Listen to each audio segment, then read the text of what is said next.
Good evening. Study click में आपका स्वागत है। चलिए बात करते हैं हम लोग अपने एंडोक्राइनोलॉजी के पार्ट 2 में। लास्ट टाइम पे हमने डिस्कस किया था आपके सामने नीट का एक बहुत ही इंपॉर्टेंट टॉपिक हाइपोथैलेमस ग्लैंड। आज हम लोग उसी सीरीज को आगे बढ़ा रहे हैं और फिर हम आपको लेके चलेंगे पार्ट 2 में पिट्यूटरी ग्लैंड के साथ। चलिए स्टार्ट करते हैं इस लेक्चर को। आज का हमारा टॉपिक है पिट्यूटरी ग्लैंड। पिट्यूटरी ग्लैंड को हम लोग मास्टर ग्लैंड के नाम से भी जानते हैं और जो इसका लोकेशन है, ये इसकी लोकेशन है बोनी कैविटी ऑफ स्कल। हमारे स्कल का एक जो बोनी कैविटी बनता है जिसको हम लोग सेला टर्सिका के नाम से भी जानते हैं। अगर आपको याद हो ये पार्ट, तो सेला टर्सिका नामक जो कैविटी है वो ब्रेन में कहाँ बनती है? ब्रेन में एक यहाँ पे छोटा सा पार्ट बनता है जिसको हम लोग हाइपोथैलेमस कहते हैं। हाइपोथैलेमस के ठीक नीचे एक छोटा सा स्टाक लाइक स्ट्रक्चर बनेगा। इस स्टाक लाइक स्ट्रक्चर से यहाँ पे दो लोब बनते हैं और इसी लोब को हम लोग पिट्यूटरी ग्लैंड के नाम से जानते हैं। जो फ्रंट की तरफ होगा इसको हम लोग एंटीरियर पिट्यूटरी पार्ट बोलेंगे और जो पीछे की तरफ होगा इसको हम लोग पोस्टीरियर पिट्यूटरी का पार्ट बोलेंगे। और ये जो पूरी कैविटी बनती है यहाँ पे, इसी कैविटी को क्या नाम दिया गया था? सेला टर्सिका। क्योंकि ये अटैच रहता है हाइपोथैलेमस से बाय ए स्टाक। जिस स्टाक के बारे में हम बात कर रहे थे वो स्टाक यहाँ पे होगा। और इस पिट्यूटरी को हम लोग दो पार्ट में डिवाइड कर सकते हैं, that is adeno hypophysis and neuro hypophysis. तो पिट्यूटरी ग्लैंड के यहाँ पे दो पार्ट हैं और दोनों ही इंपॉर्टेंट होंगे, एडिनो हाइपोफाइसिस के नाम से और दूसरा न्यूरो हाइपोफाइसिस के नाम पे। चलिए इस चीज को लेकर आगे बढ़ते हैं कि ये जो एडिनो हाइपोफाइसिस है इसका फंक्शन क्या है और इसमें कितने पार्ट्स हैं।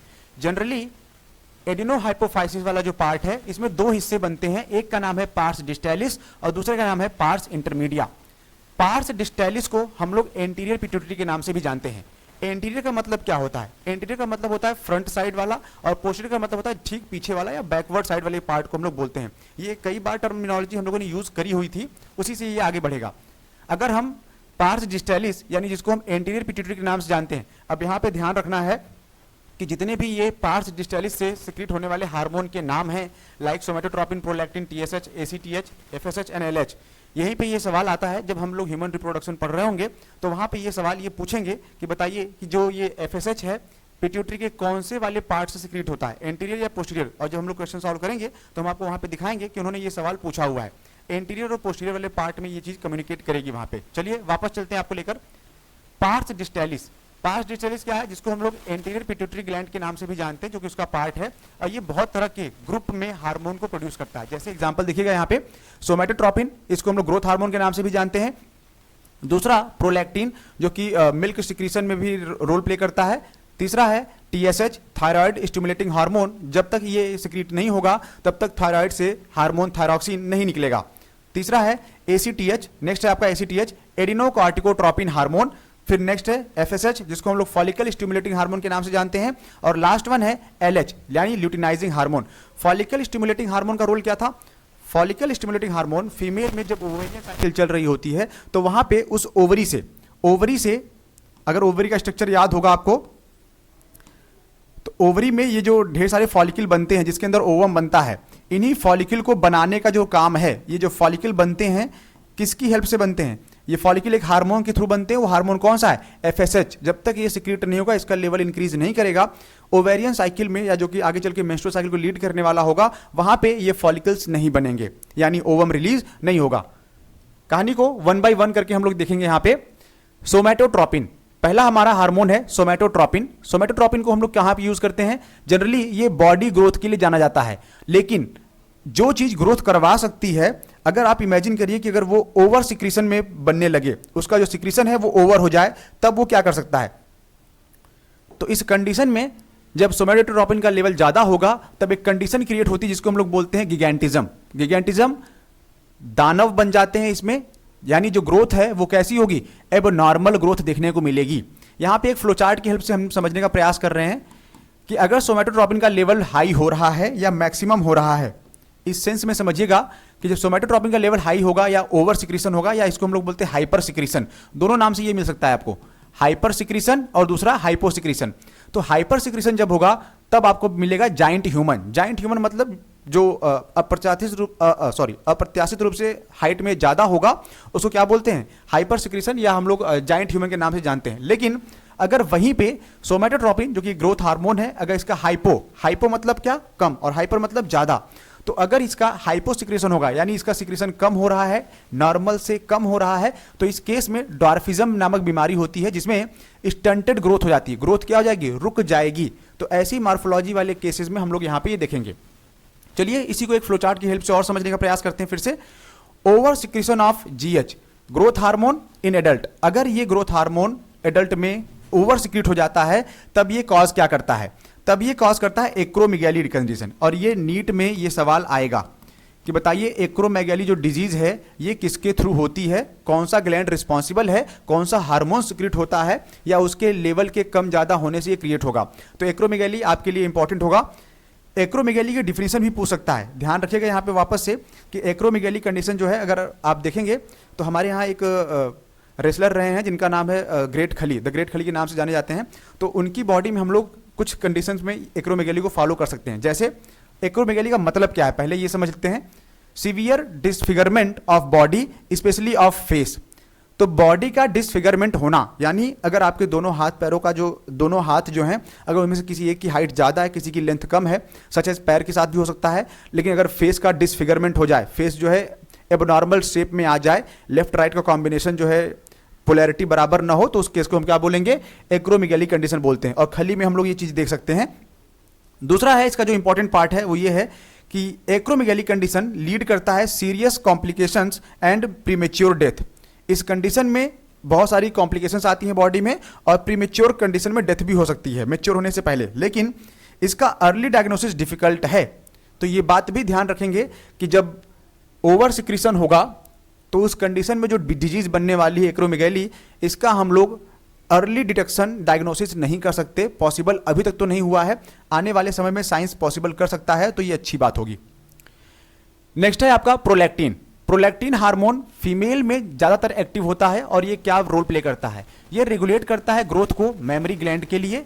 यानी मेमोरी ग्लैंड का जो ग्रोथ है वो ये कम ज़्यादा कर सकता है। इसके सिक्रीशन से मेमोरी ग्लैंड का जो ग्रोथ होगा वो कम या ज़्यादा हो सकता है। साथ ही साथ में ये रेगुलेट करता है मिल्क के प्रोडक्शन को। फीमेल में ये मिल्क का जो प्रोडक्शन है, जो अमाउंट है, ये भी इसी पर डिपेंड करता है। अगर यहाँ पे ये टर्म आया हुआ है तो आपसे ये भी पूछा जाएगा यहीं पे कि बताइए कि जो फर्स्ट प्रोड्यूस मिल्क है, जिसको आप लोग कोलेस्ट्रम के नाम से जानते हैं, तो उसमें बताइए एंटीबॉडी कौन सा है। कोलेस्ट्रम में जो एंटीबॉडी होगी आपको यहाँ पे उसका नाम मेंशन करना होगा। ठीक है, तो ये वाला पार्ट भी आपके नीट वाले सेक्शन में इंपॉर्टेंट हो जाता है, जहाँ से ये सवाल आएगा कि प्रोलैक्टिन किसके लिए रिस्पॉन्सिबल है। जो भी हम लोग यहाँ पे पढ़ रहे हैं, अगर इस चैप्टर से सवाल आते हैं नीट में, तो आपने लगातार देखा होगा प्रीवियस ईयर में कई सवाल आए हैं जो स्टेटमेंट बेस पे आते हैं। स्टेटमेंट बेस पे आएगा या फिर रीजन और असर्शन के केस पे आता है, तो हम लोग सॉल्व करेंगे उसको फिर से वहाँ पे। अगला हार्मोन है हमारा यहाँ पे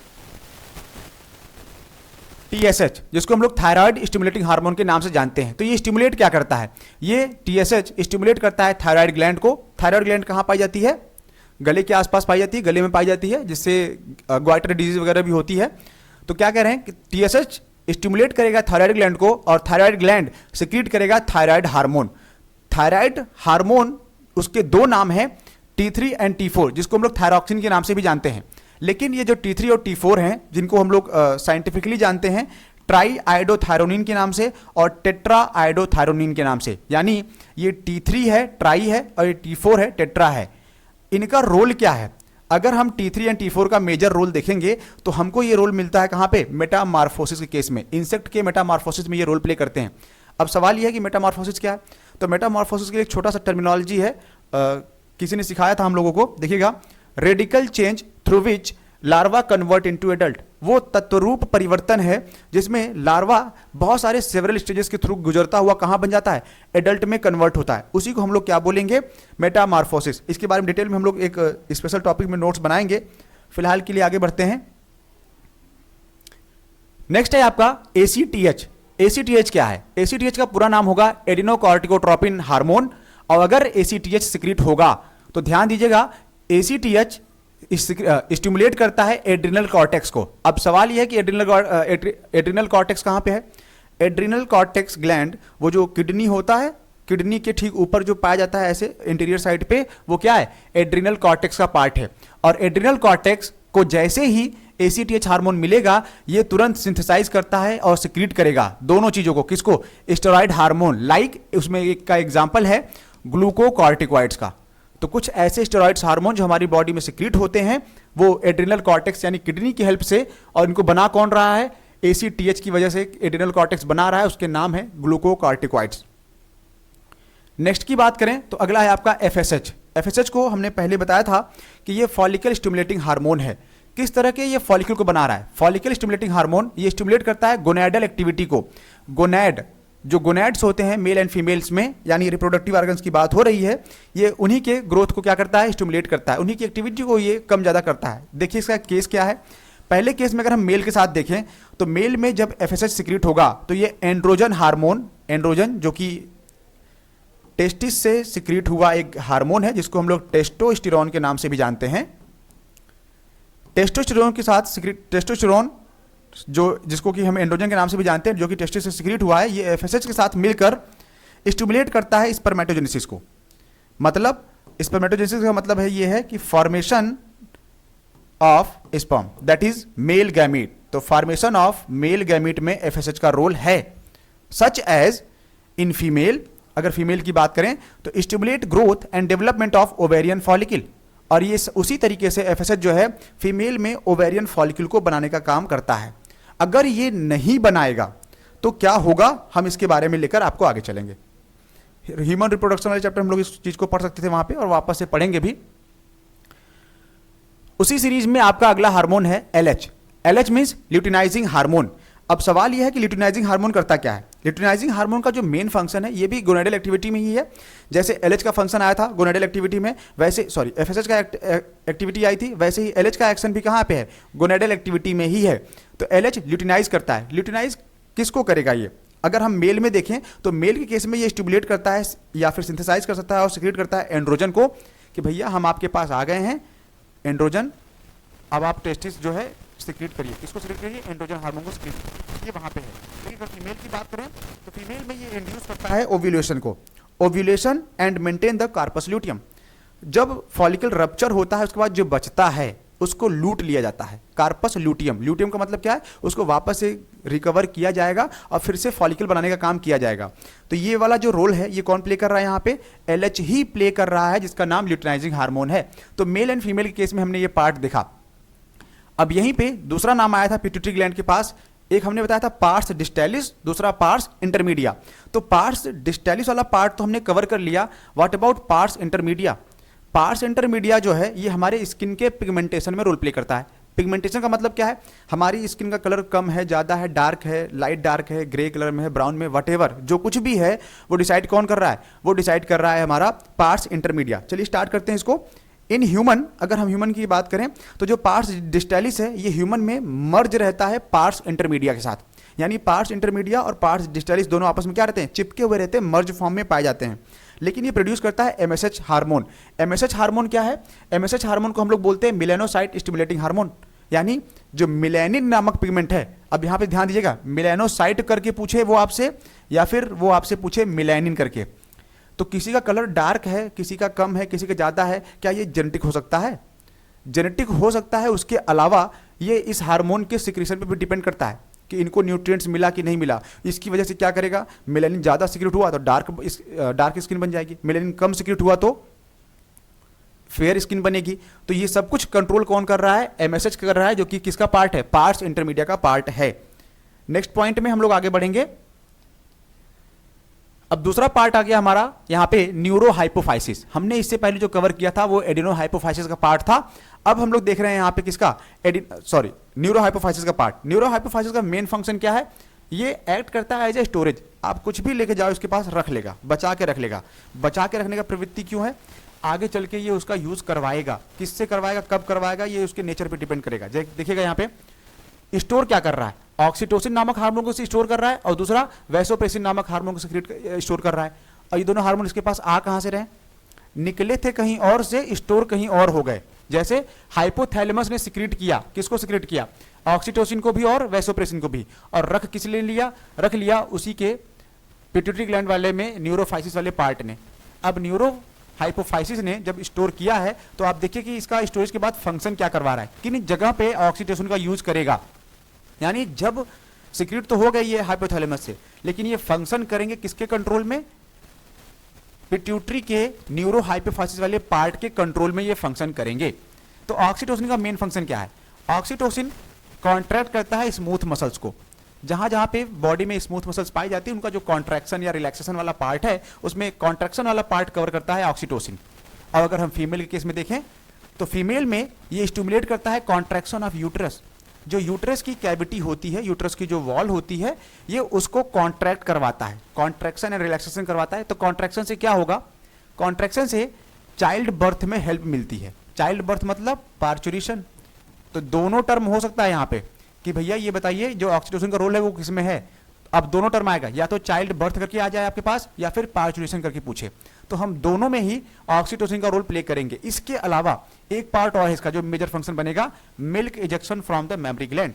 अगर इस ऑक्सीटोसिन ने कह दिया कि भैया मिल्क इजेक्ट करवाना है, मिल्क इजेक्शन कब होगा? लेकिन ये भी ध्यान रखिएगा, जब तक पार्चुरेशन नहीं होगा मिल्क इजेक्शन नहीं होगा। यानी मेमरी ग्लैंड चाहकर भी क्या करेंगी? मिल्क को सिक्रीट नहीं कर पाएंगी। तो पहले पार्चुरेशन फॉलोड बाय, तब जाके आपको क्या होगा? मिल्क इजेक्शन देखने को मिलेगा। कहां से? मेमरी ग्लैंड से। देन लास्ट पार्ट है आज का वैसोप्रेसिन एंड, या फिर इसी को हम लोग एडीएच के नाम से जानते हैं। ADH means what? Anti diuretic hormone. Anti मतलब होता है जस्ट अपोजिट होना। डाईयूरेसिस का मतलब क्या है? Loss of water. तो लॉस ऑफ वाटर के अगेंस्ट में है, सिक्रीट होगा तो बचा लेगा और नहीं सिक्रीट हुआ तो यूरिन के थ्रू, यूरिनेशन के थ्रू क्या होगा? ढेर सारा वाटर लॉस हो जाएगा। कैसे होगा देखिएगा। वैसोप्रेसिन या जिसको हम एडीएच के नाम से भी जानते हैं, stimulate reabsorption of water and electrolysis by DCT of kidney. Kidney का डीसीटी वाला पार्ट किसी को याद है? अगर किडनी हम बनाते थे तो वहां पे एक बना था ना ग्लोमेरुलर कैप्सूल, जहां पे ढेर सारा ऐसे बना हुआ था, और फिर पीसीटी प्रॉक्सिमल कन्वोल्यूटेड ट्यूब्यूल और डीसीटी बना था डिस्टल कन्वोल्यूटेड ट्यूब्यूल करके। जो दूर वाला पार्ट था किडनी का जिसको हम डीसीटी कह रहे थे, डीसीटी में क्या हो रहा था? डीसीटी में आपने देखा था कि वहां पे absorption of water and minerals हो रहा, मैक्सिमम वाटर होता है। बाकी वाला जो पार्ट रीएब्जॉर्ब होना था वो कहां था? पीसीटी में। तो ये भी याद रखेंगे कि इलेक्ट्रोलिसिस और जो रीएब्जॉर्प्शन ऑफ वाटर है वो किस पार्ट में होता है? डीसीटी में। थ्री वाले पार्ट में हमने आपको पढ़ाया होगा अगर आपको याद है तो। चलिए आगे बढ़ते हैं इस चीज को लेकर। तो अगर एडीएच सिक्रीट हो गया उस कंडीशन में, डीसीटी के पास से ये वाटर को रोक रहा है, तो रिजल्ट क्या आएगा? Resulting reduce diuresis. तो डाईयूरेसिस कंडीशन क्या हो जाएगी? कम हो जाएगी। डाईयूरेसिस का मतलब क्या हुआ यहाँ पे? Loss of the water through urine. तो यूरिन के थ्रू जो वाटर लॉस हो रहा है, एक्स्ट्रा वाटर जो लॉस हो रहा है, उसको ये रोक लेगा। लेकिन अगर ये सिक्रीट नहीं हुआ या इसने नॉर्मल फंक्शन नहीं किया, तब तैयार रहिएगा यहाँ पे आप डायबिटीज के लिए। डायबिटीज दो तरीके का होता है जिसको आपने पहले ही सुना होगा या जाना होगा, डायबिटीज इंसिपिडस और डायबिटीज मेलिटस करके। तो यहाँ पे जो डिजीज हम पढ़ने वाले डायबिटीज का दूसरा टाइप वो है डायबिटीज इंसिपिडस। कैसे होता है? अगर एडीएच आपकी बॉडी में ना बने, एंटी डायबिटिक हार्मोन अगर नहीं बन पा रहा ठीक से, डेफिशिएंट हो गया है, तो ये डिमिनिश कर देगा ability of kidney to conserve water. ये मना कर देगा किडनी को, भैया हम नहीं बन रहे हैं, अब तुम्हें पानी सिक्रीट नहीं करना है, तुम्हें पानी को बचाना नहीं है, कंजर्व नहीं करना है, छोड़ दो, बहने दो, हमारा कोई रोल नहीं है, हम नहीं जानते, हम गुस्सा हो गए, हम नाराज हो गया है। तो इस कंडीशन में जब किडनी का फंक्शन डिमिनिश हो जाएगा तो जो लॉस ऑफ वाटर है ये होगा। इसका मतलब लॉस ऑफ वाटर को हम लोग क्या बोलते हैं? डिहाइड्रेशन बोलते हैं। और जब इस कंडीशन में लगातार बॉडी डिहाइड्रेट होती रहेगी, इसी डिजीज को हम लोग क्या कहते हैं? डायबिटीज इंसिपिडस कहते हैं। टाइप 1 का है या टाइप 2 का है, ये आपका आंसर है, ये आपको बताना है होमवर्क में, कमेंट करिएगा टाइप 1 या टाइप 2। और इसी में से जो इसका दूसरा वाला है उसका नाम है डायबिटीज मेलिटस। तो ये हमने दूसरा नाम लिख दिया यहाँ पे, डायबिटीज मेलिटस। तो डायबिटीज जनरली आपको दो तरह का देखने को मिलेगा, डायबिटीज इंसिपिडस जो कि हमने यहाँ पे डिफाइन कर दिया है कि कैसे होता है, सिम्टम्स क्या हैं इसके, या किस हार्मोन की वजह डेफिशिएंसी से ये होता है, ये आपको पता है। आपका जो सवाल है और जो आपका होमवर्क होगा वो है डायबिटीज मेलिटस के बारे में बताना कि ये टाइप 1 की कैटेगरी में है या टाइप 2 की कैटेगरी में है, और साथ ही साथ ये भी बताना होगा कि किसकी वजह से ये क्रिएट होता है या कॉज होता है। आज के इस लेक्चर में यहीं तक के लिए, हम लोग मिलेंगे नेक्स्ट लेक्चर में नीट के एक बहुत ही इंपॉर्टेंट टॉपिक के साथ जिसका नाम होगा पीनियल ग्लैंड या थायराइड ग्लैंड। तो दोनों हार्मोन को हम लोग दोनों ग्लैंड के साथ डिस्कस करेंगे कि कौन से हार्मोन वो सिक्रीट कर रहे हैं। बने रहिए तब तक हमारे साथ स्टडी क्लिक में। Thank you.